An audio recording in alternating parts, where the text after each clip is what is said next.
Can I ask the Leader if he might raise the issue with the Minister for Health to do with a case which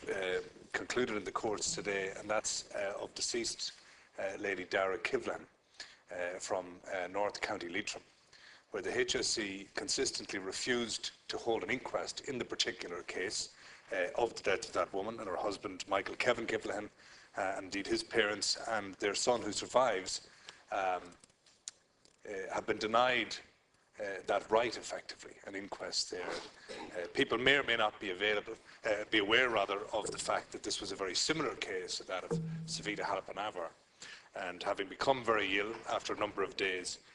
Ms Kivlan was transferred to the Royal Victoria Hospital in Belfast and later died there. There is an inquest in Belfast as it happens, but it's fair to say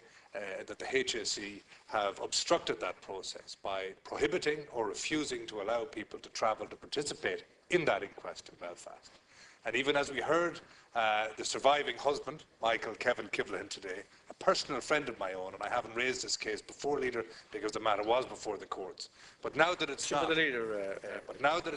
to echo the call of Mr Kivlan today,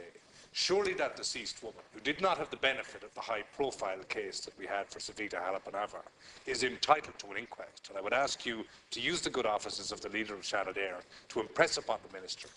the need to have that inquest carried out in the interests of the memory of this woman. Finally, can I ask that we would also debate the issue of co-funding in the House. While I appreciate the Minister has been here recently, I believe that he must be back in the course of the next week. There is a scenario here where we gather there is not going to be a fully funded Pillar 2 budget under the Common Agricultural Policy in this country because of the fact that the Minister negotiated back